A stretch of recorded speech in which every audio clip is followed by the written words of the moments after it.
galing San Beda, galing ng San Beda.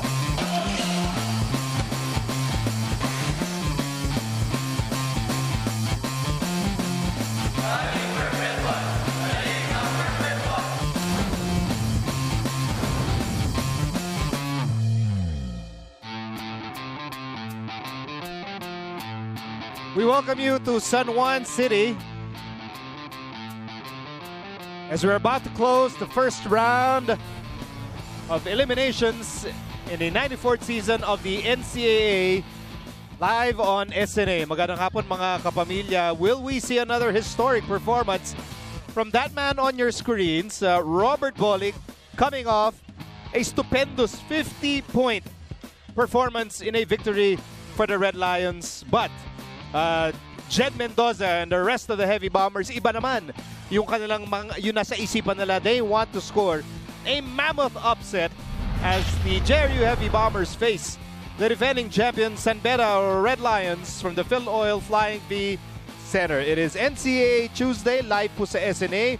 Nico Halili kasama si Danica José, and Danica, a gigantic task here for JRU to try and stop Robert Bolick and the Red Lions. Yes, of course, coming from their huge win against the EAC Generals. You know, teams like JRU, they really have nothing to lose. Kaya lesser pressure on them. That's why I bet they just really want to have fun. They really want to end the first round with a win. Well, if you look at JRU now, even before they took the floor, they're very loose, they're very relaxed. At 2-6, hindi naman matindi yung expectation sa kanila. But they're up against the Red Lions na, on the other hand, grabe rin naman ang expectations for San Beda. Yes, of course, for the JRU Heavy Bombers nga, you'll expect the guards to run the floor. And of course, on the advantage of the San Beda Red Lions, they have a deeper bench. And of course, they're a veteran team. Whereas the JRU Heavy Bombers, you'll know that they're a rebuilding crew. So you know that the guards will run the floor, will definitely run the floor. For the San Beda Red Lions, being the veteran team that they are, for sure that they're gonna run those plays and look for those mismatches, and of course create for Robert Bolick, who just scored 50 points last game. And Robert Bolick, isa sa mga veterano na aasahan talaga ng San Beda. And I wonder if, you know, is San Beda relying on Robert Bolick to score 50 points again today? Well, of course, I don't think that they're gonna depend on Robert Bolick solely. Kasi it's of course a collective effort. You still have Tangwa, you still have Mocon. All of his teammates are gonna contribute. They're gonna show up.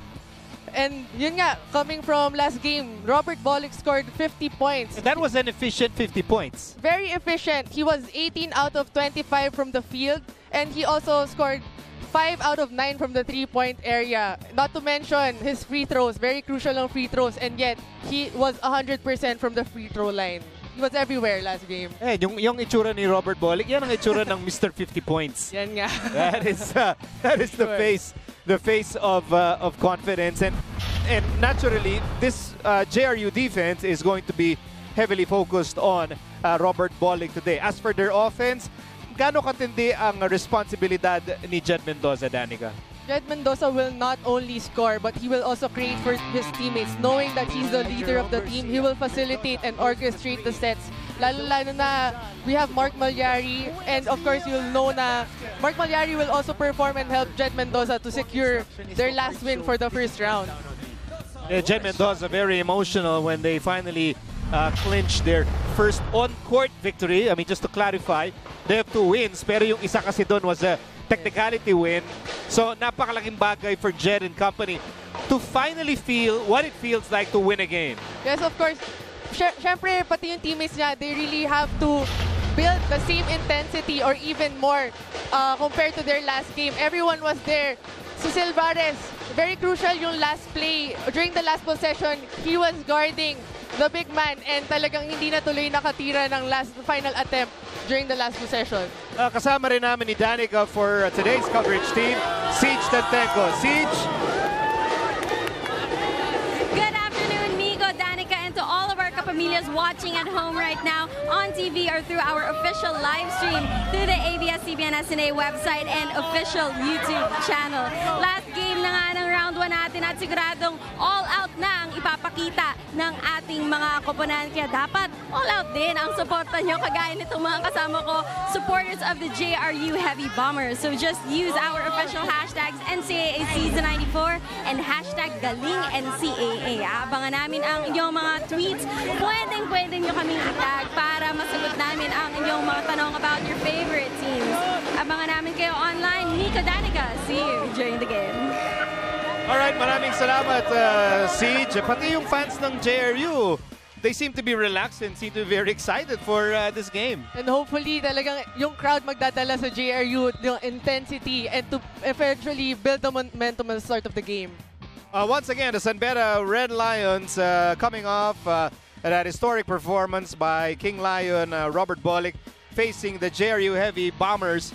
Coach Boyd Fernandez of the Red Lions up against Vergel Meneses and the Heavy Bombers. We're about to start the game here on SNA.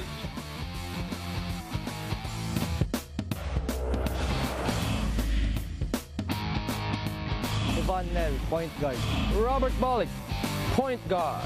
Eugene Toba, forward center. JB Mocon, power forward. Kemar Carino, forward center.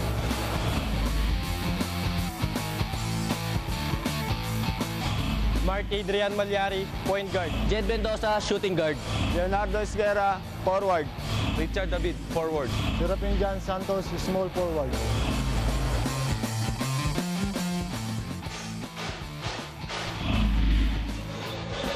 Checking out the starters for the San Beda Red Lions. Okay, for the starters of San Beda Red Lions, we have Evan Nele, Robert Bolick, Toba Eugene, Kmar Carino, and JB Mocon to start the floor. And now looking at the Heavy Bombers. For the Heavy Bombers, we have Mark Malyari, Jed Mendoza, Leonardo Esguerra, Richard David, and Serafin Santos to start for the JRU Heavy Bombers.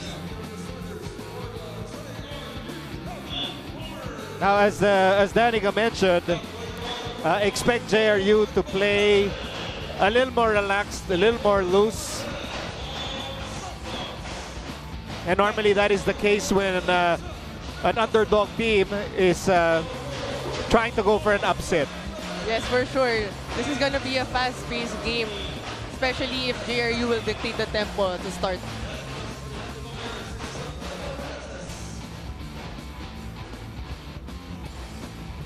The hard-working Leo Esguerra and the Heavy Bombers up against the mighty Red Lions as we close out action in the first round of NCAA 94.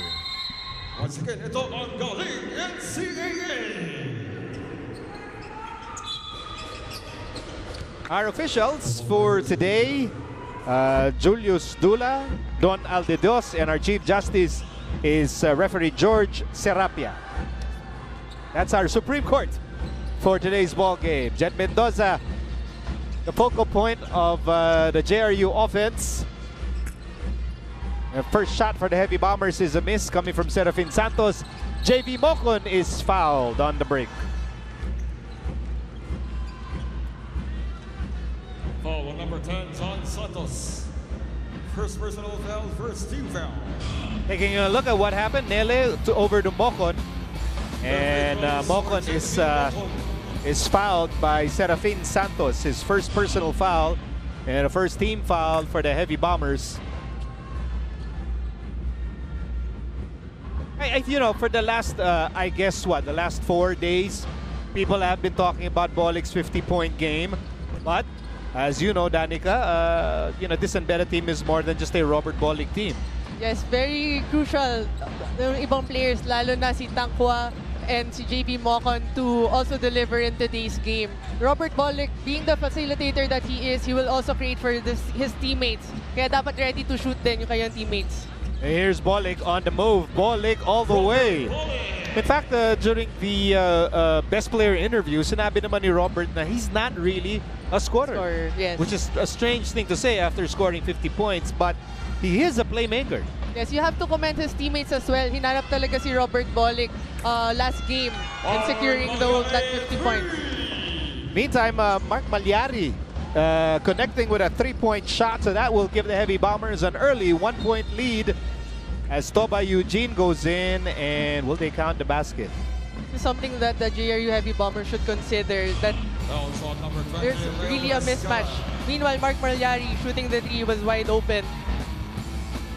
Shooter's bounce, I guess. That was in fact a shooter's bounce. And the Red Lions are down by 1 point. Earlier, Leo Isguera was called for his first personal foul, second team foul against the Heavy Bombers in the early moments of the opening quarter. Bolick, that's the playmaker that Bolick is. He will really create for his teammates. And it's a good thing na lumipat si K. Marcasino for the drop pass.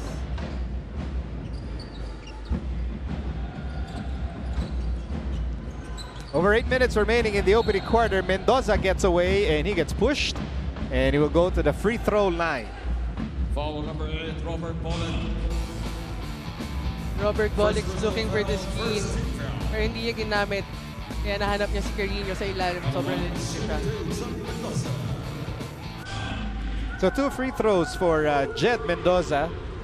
Averaging close to 16 points per game.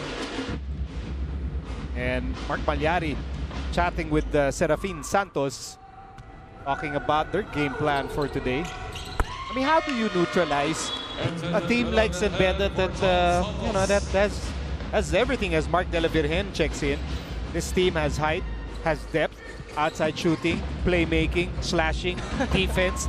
Name it, they have it. And so, how do you stop a team like this? The challenge for the JRU Heavy Bombers is to disrupt their offense. Alam na natin na si San Beda will really create and execute their half-court sets kasi they're already a veteran team. They have a deeper bench than JRU. So you'll know that they have to disrupt their offense and make stops for them to run those fast breaks.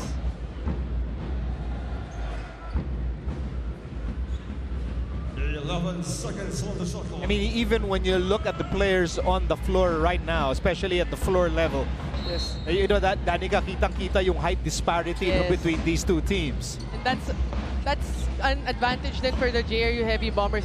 They're just gonna run the floor since heavily reliant ang JRU Heavy Bombers on guards. Guards like Malyari. Guards like Malyari. And De La Virgen. De La Virgen on the move. Malyari for 3. In and out. A rebound for Carino.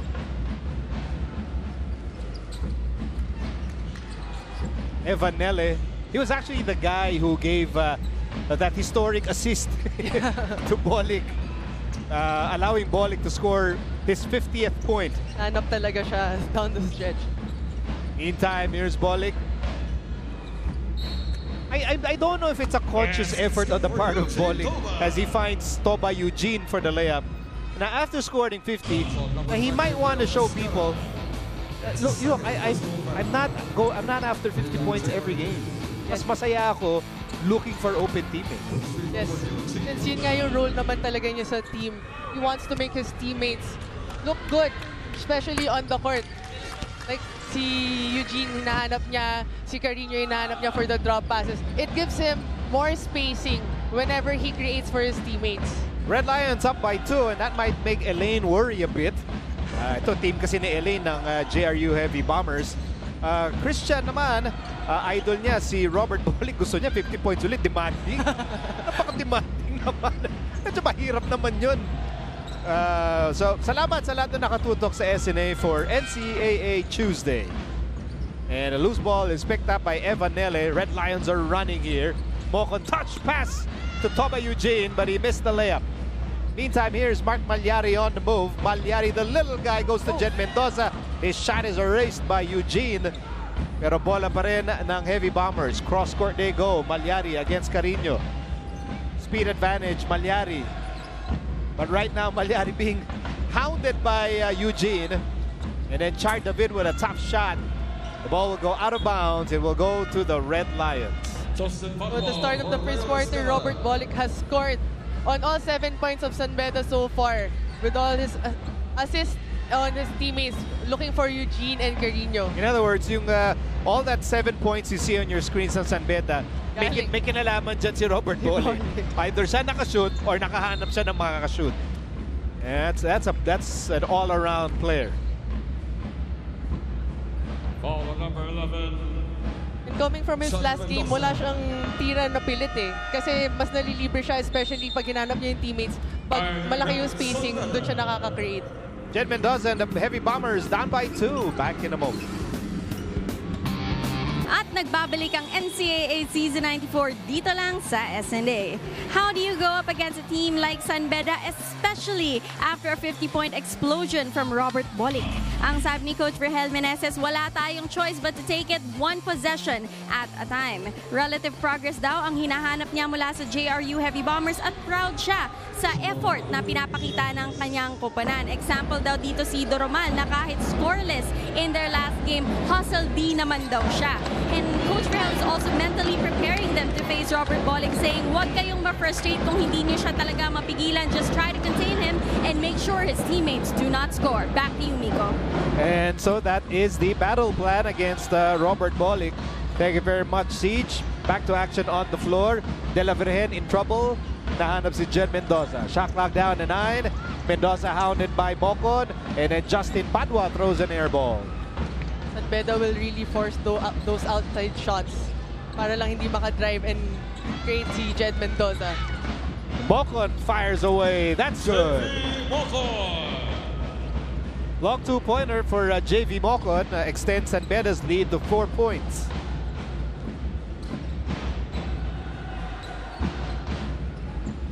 As we approach the midway point of the opening quarter, a miss by Chart David.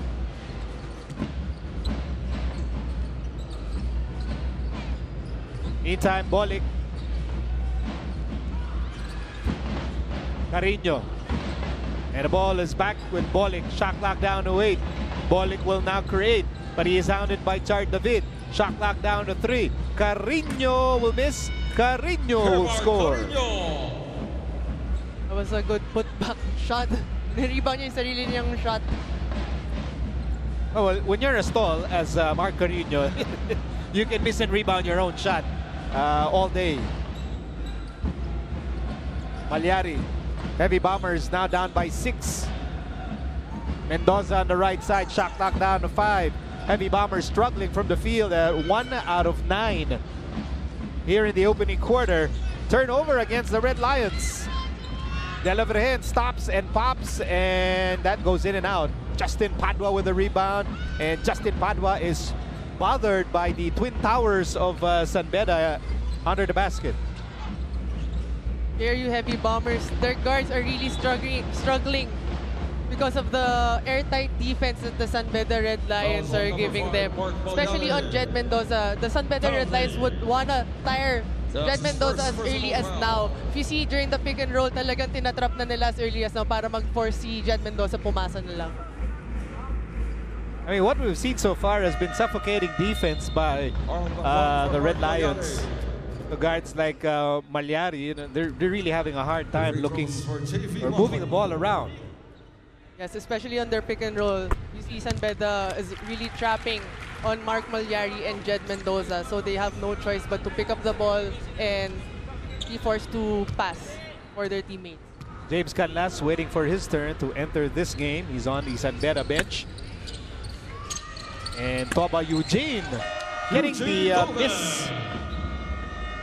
And getting the putback, and all of a sudden it's a 9-point advantage para sa San Beda Red Lions with 4 minutes remaining in the opening quarter. Back inside the Phil Oil Flying V Center for NCAA Tuesday live dito sa SNA. And taking another look at a 50-point performance by Robert Bolick. And this time, tingnan natin what the rest of the team did during that win over Arellano. You know, it was very crucial for Robert Bolick to perform last game kasi dikit yung laban nila against Arellano, especially during the second half, especially during the first half, I mean. So, you'll see that Robert Bolick did step up during that game.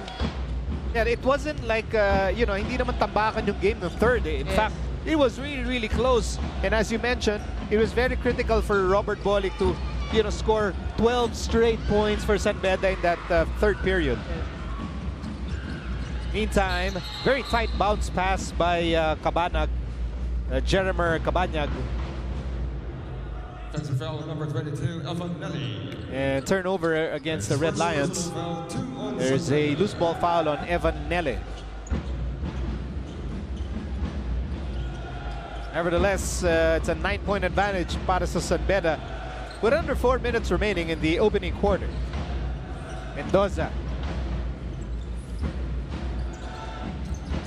looking for Padua. Shot clock down to 4. Oh, nice shot off the glass by Carl Bordon. That was a good shot. There was a separation from his opponent. Kaya mas napadali yung jump shot niya. Donald Tangwa is now in the ball game for the Red Lions with under 3 minutes left in the opening quarter. 3 ball on the way and rebound for Tangwa. 11 to shoot for the Red Lions. Touch passing by San Beda, and Padua clears the rebound.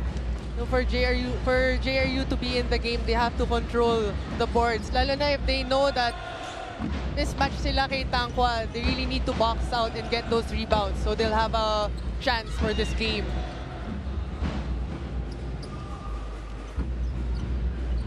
Turnover against the Heavy Bombers as we near the last 2 minutes of the opening quarter. Nele to Bolick. Bolick for 3. And Mocon gets the rebound and muscles his way for the putback. You can't expect San Beda to, you know, take this game lightly, especially coming from their huge win last game. And of course, I bet both teams want to end the first round, right? Hey, back-to-back baskets for Carl Bordon to try and keep the Heavy Bombers here within 6 points. Again, the Red Lions go to Tangwa against Aguilar.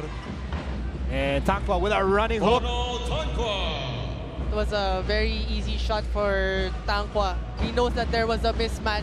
Kayang-kaya niya i-one-on-one from the low post. So back to an 8-point lead for the Red Lions. Their biggest lead was at 9 points. Mendoza on the right side. Double teamed. Gives the ball up to Aguilar. Bordon has it. Trying to locate Aguilar. Instead, Cabanag gets the ball for the Red Lions. Cabanag on the move. Cabanag all the way. The JRU Heavy Bombers really need to make stops so that they can still be in this game. Because right now, the Red Lions are enjoying their biggest lead of the game at 10 points. With under a minute remaining in the opening period. And Jed Mendoza attacks and is fouled. First foul, 13 foul. Although he was not fouled in the act of shooting. New guy coming in here for JRU. Jun Silvares comes in. 14 seconds. Silvares will expect him to grab those rebounds. Last game, he had 11 rebounds. And he has the ball right now. He fires away. That's short. 39 seconds remaining before the end of the opening quarter. Calvin Oftana now part of this ball game. And Oftana loses the ball, turnover against San Beda.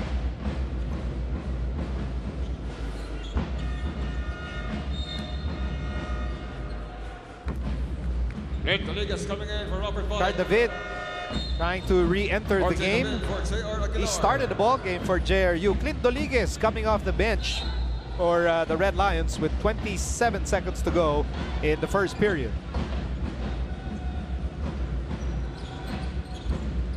Raj Tonko also in the game for San Beda. Meantime, here's De La Virgen.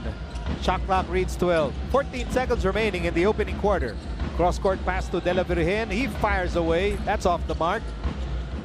David, offensive rebound. De La Virgen again, and he connects. With 3 seconds to go in the opening period, Raj Tonko fires at the buzzer. Diyan magtatapos ang opening quarter. Raj Tonko and the San Beda Red Lions are on top by 8 points at the end of the first 10 minutes of play. What stood out for you in that opening quarter, Danica? Robert Bolick creating for his teammates, not just as a scorer. He wants to show people na he's really a facilitator and will orchestrate during the half-court sets and make his teammates get open. for those easy two. And that's why it's not a problem for San Beda that Robert Bolling has only 2 points so far. As for the Heavy Bombers, well, they're keeping the game close. Well, for the Heavy Bombers, they still need to try and push the ball. The guards should really run the floor, and of course, they need to make those shots and not just settle for those outside shots. 20-12 in favor of San Beda. We'll be back in a moment.